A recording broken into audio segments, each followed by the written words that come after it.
नमस्कार, वंदन, प्रणाम। कृपया ओम हिमांशु श्री का हार्दिक वंदन, नमस्कार, प्रणाम स्वीकार करें। वर्षा की पवित्र ऋतु का हम सब अनुभव कर रहे हैं।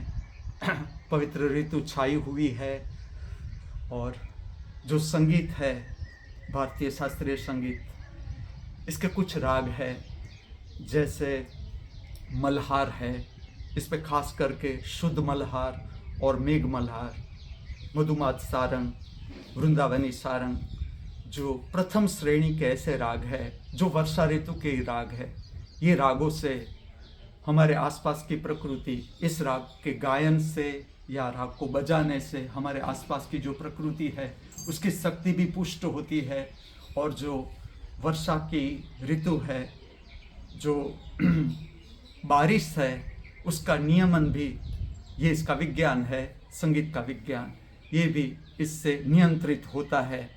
दूसरी श्रेणी के जो राग है मेरी दृष्टि से वो इस तरह के राग है, जैसे कि पहाड़ी, दुर्गा बेस्ड पहाड़ी, भूपाली बेस्ड पहाड़ी, शिवरंजनी, शिव मनोहरी, बसंत बहार और बसंत बहार, ये द्वितीय श्रेणी के राग है। इसका असर भी, ये प्रकृति पुष्ट राग है। और खास करके हम वर्षा ऋतु को ध्यान में ले तो मेरे अनुभव से ये सारे राग के गायन या बजाने का जो अभ्यास है, ये इसकी बहुत मुख्य ऋतु है कि और ऋतु में भी आप इस रागों का गायन वादन करके देखें, और इस ऋतु में इसका गायन वादन करके देखेंगे तो आपको पता चलेगा कि ये बात सच है कि ये रागों का गायन और वादन भीतर का आनंद भी बढ़ा देता है और बाहर की प्रकृति की शक्ति को भी पुष्ट करता है, वर्षा के नियमन को भी ये नियंत्रित करता है।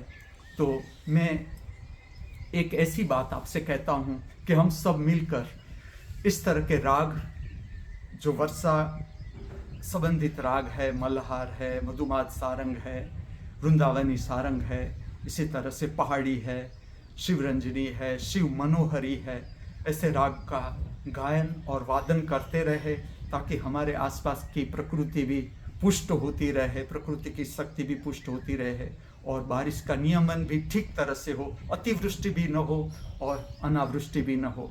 तो मैं ऐसा, मेरा एक नम्र प्रयास है कि ऐसी जो रचनाएं मैं जानता हूँ या मेरे ध्यान में आ रही है, मैं आप तक पहुँचा रहा हूँ।